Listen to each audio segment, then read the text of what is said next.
Everybody's sitting here thinking about some of the stuff we do at Stowe training that just seems to go against most conventional wisdom, most television shows, most stuff you see in the magazines.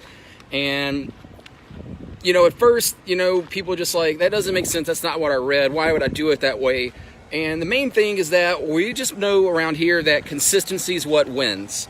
Implementation's what wins. And if I want somebody to be consistent and I want them to do something and implement it, it's got to be simple. So even though, technically speaking, this isn't the hardest or most complicated, or if I was to go get like some sort of textbook technically right, at the end of the day, I'll take a plan that's not as good but done versus the perfect plan that no one ever attempts because they can't do it.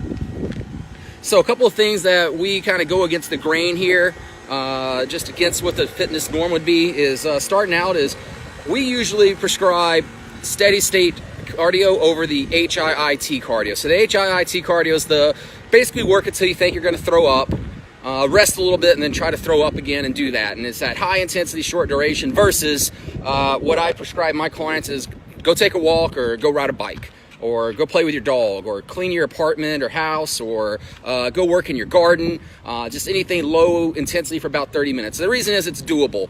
A lot of people start getting a little bit of anxiety thinking about trying to do this hard stuff. I mean, it's hard. It's really hard if you've ever done it properly. It will make you think you're going to throw up. And then that turns into, I'm not going to do it, or I'm not going to continue doing it even if I start it, versus like a simple walk. Go walk your dog. Hey, clean your apartment or house every day. Go tidy it up every day. Just low impact, super simple ways that you can get more activity in that they can do. And because they do it, they're moving more. They're creating a calorie deficit. They start losing weight. The next one is the whole eat 6 times a day. Your body's a furnace, and you got the wood on there, and you got to feed the furnace, versus like one big meal once a day. I don't care if you eat once a day, 6 times a day, or somewhere in the middle. Really don't care.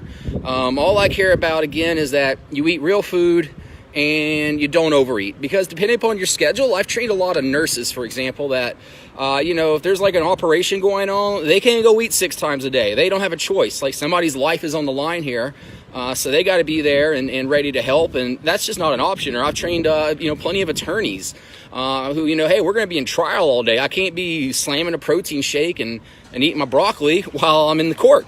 So I kind of have to eat a different one. So as long as they're in a caloric deficit, not overeating, and they're eating real food, that's cool. That works. I'll take that over anything else scientifically proven, whatever, because guess what? You implemented it, you did it, and done equals winning. Done equals reaching a goal.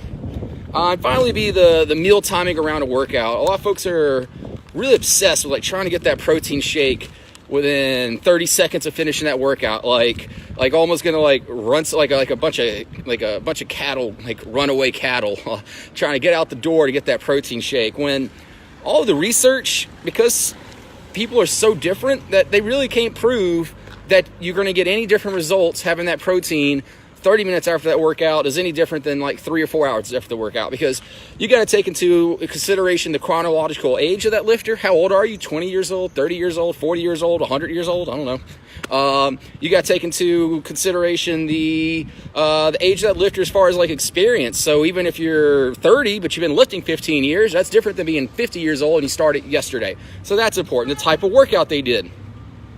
And that goes back to like the age of that lifter. Somebody's been lifting longer is going to be able to do a little bit of a different body because they're using bigger weights. They're more advanced than someone just getting. The way their body's going to react is different. So basically you cannot prove one way or the other. But what we do know is that if you're consistent, you hit your protein intake every day, 7 days a week, 365 days a year. You do that, you're going to do all right, even if you didn't get it within this perfect window of finishing a workout.